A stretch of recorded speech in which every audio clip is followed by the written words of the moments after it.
When I think about ghost stories, I don't think about haunted castles or Halloween decorations. I think about something simpler. A fire in the woods. The smell of toasted marshmallows. Crickets chirping somewhere out in the dark. Someone holding a flashlight under their chin, whispering about a shadow that moved just beyond the trees. Funny thing is, I've never actually done that. Never sat around a real campfire swapping scary stories. But somehow, it still feels right. Like that's the only way they're meant to be told. Tonight, I'll be your storyteller. And even if there's no campfire and you're just watching this in bed, alone, in the dark, it doesn't matter. These stories will still find their way in. I've gathered 5 of the creepiest, most unsettling short ghost stories from around the internet. Not silly jump scares or Halloween jokes. These are the kind that settle in your spine and stay there. The kind that make you check the back seat of your car before you drive home. Or wonder what that sound was just outside your bedroom door. So go ahead. Get comfortable. Dim the lights. Pull your blanket up to your chin. And if you hear anything while you're listening, it's probably just your house settling, probably. Let's begin. Mommy told me never to go in the basement. But I kept hearing it. A soft little noise, like a puppy whimpering. And I love puppies. I really do. I thought maybe one had gotten stuck down there. So I opened the basement door. It was cold. And quiet. I tiptoed down a few steps. I didn't see a puppy. Just shadows and boxes and an old washing machine that didn't work anymore. Then, out of nowhere, Mommy yanked me back. She grabbed my arm so hard it hurt. And she screamed at me. She never yelled before. Not like that. I started to cry. She hugged me, apologized, gave me a cookie. That made me feel better.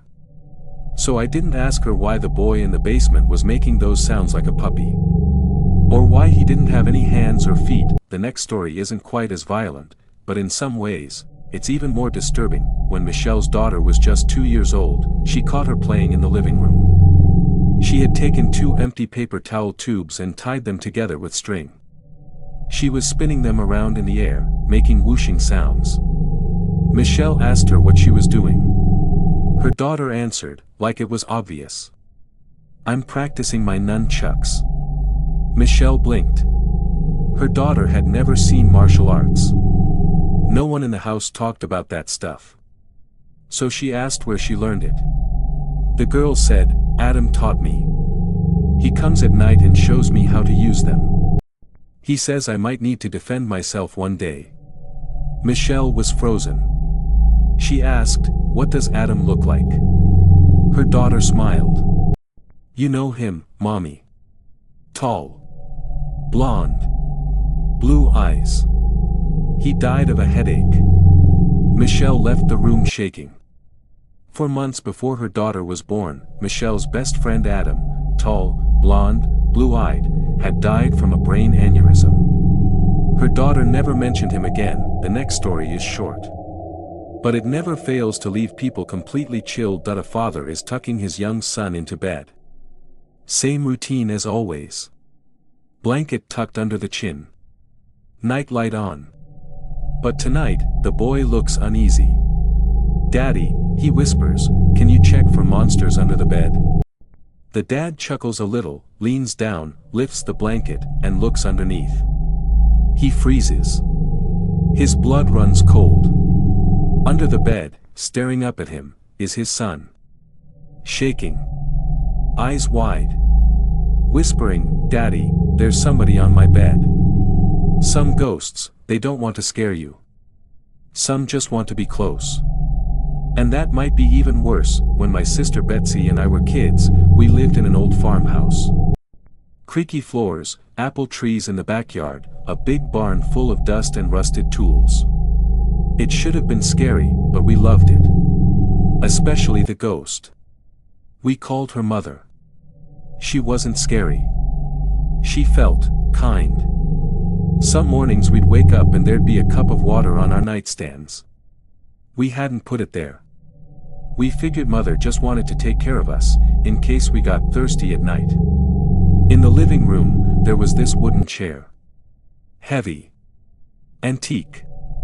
We always kept it pushed against the back wall. But sometimes, while we watched TV, it would move. Just an inch or two. Then again. And again.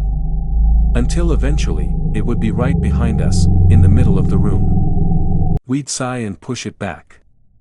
We didn't want to upset her.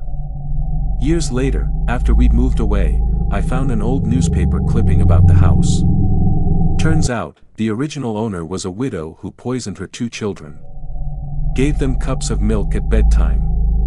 Then she hanged herself in the living room. The article showed a photo of the scene.